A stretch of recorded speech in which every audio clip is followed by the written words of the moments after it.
नमस्ते टसिदेलेक फ्याफुला छ्याजलो म जोर्डेन गुरुङ तपाईहरु सबैजनालाई आजको यस लुङताको भिडियोमा चाहिँ म तपाईहरुलाई स्वागत गर्न चाहन्छु है।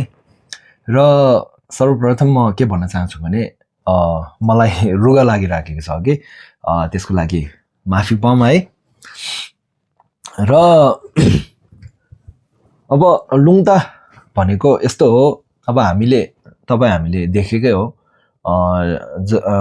जसमा चाहिँ 5 वटा जनावरको फोटो भएको त्यो धारचोक छ, त्यसलाई चाहिँ लुङता भनिन्छ है। र कुनै कुनैमा एउटा मात्रै घोडाको मात्रै फोटो भएको त्यस्तो पनि देखिन्छ है, तर प्राय जसोमा चाहिँ 5 वटा जनावरहरूको फोटो हुन्छ है। र अब लुङता भनेको एउटा टिबेटन शब्द हो। त्यसको भन्नुपर्दा लुङ भनेको हावा है, ता भनेको घोडा, लुङता भनेको चाहिँ अब हावा जस्तै घोडा मानौँ, त्यस्तोलाई अब त्यसको शब्दको अर्थ चाहिँ त्यो हो, लुङता भनेको चाहिँ त्यो है। तर अब यति बेला हामीले अब लुङता भनेको केलाई बुझ्नुपर्छ है भने लुङता भनेको हामीले धेरै कुरालाई बुझ्न सकिने रहेछ है। जस्तै अब हामीले कमाएको अथवा हामीले गरेको पुण्यहरू, धर्महरू है, र हाम्रो भाग्य, किस्मतहरू है, टिबेटनमा हामीले लाम्डो भन्छौँ त्यसलाई। र त्यसै गरी हाम्रो सुख, खुसी, शान्ति र अर्को अब नराम्रोदेखि राम्रो हुँदै जानु है, र दुखित अवस्थादेखि एउटा सुख जीवन प्राप्त हुनु, र जस्तै सोचेको जस्तो कुराहरू सबै पुरा हुँदै जानु, त्यस्तोहरूलाई पनि लुङता भनिँदो रहेछ है। र अब जुन त्यो लुङता छ बीचमा चाहिँ घोडा छ है।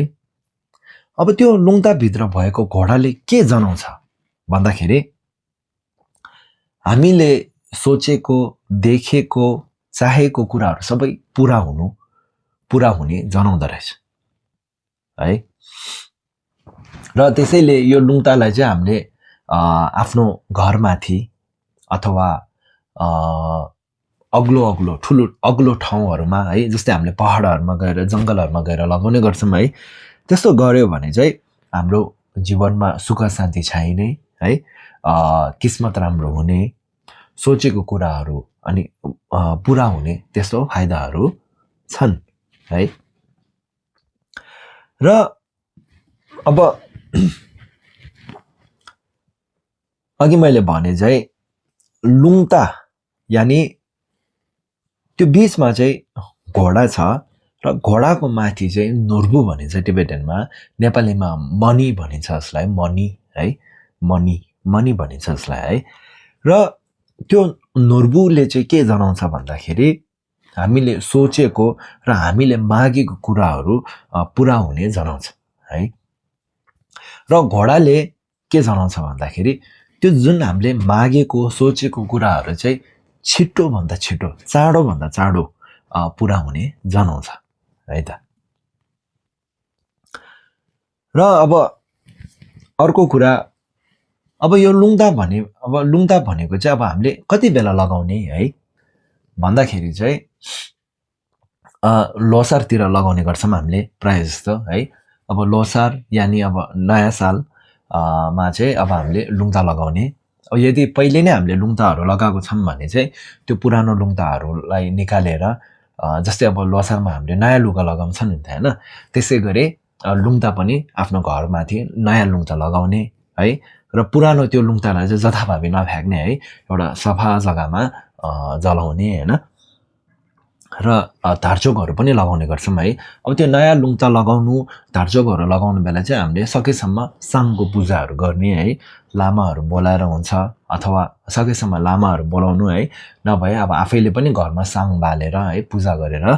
मैले साङ कसरी बाल्ने त्यो पाठहरूको भिडियो बनाएकै छ हो पहिला, त्योहरू तपाईँले हेर्न सक्नुहुनेछ है।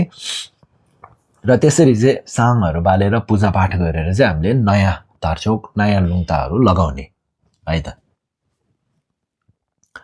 र अब अन्तिममा हामीले लुङता लगाउनुको कारण के हो भने मैले अघि नै भने चाहिँ हाम्रो भाग्य यानी हाम्रो किस्मत खुल्नको लागि हामीले लुङता लगाएको है।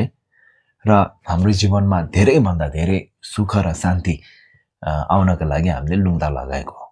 र त्यसै गरी हामीले सोचेको कुराहरू पुरा हुन, हामीले देखेको सपनाहरू पुरा हुन, है, हामीले मागेको कुराहरू पुरा हुनका लागि चाहिँ हामीले लुङ्दा लगाएको हो, है। लुङ्दा लगाउनुको कारण चाहिँ त्यो। र अब लुङ्दा चाहिँ अब फेरि लोसारमा मात्रै लुङ्दा लगाउने त्यस्तो पनि होइन, है।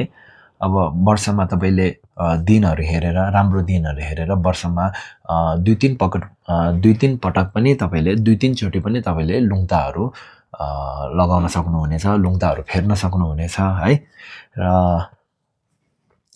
हजुर, यो चाहिँ थियो अब लुङ्दाको बारेमा भिडियो, है।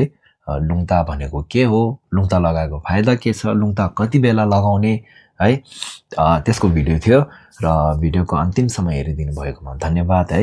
र यसै गरी अब धर्म सम्बन्धित अर्को जानकारीहरू तपाईँहरूलाई म दिइरहनेछु, है। र त्यसो भन्दै हस् त अनि धन्यवाद।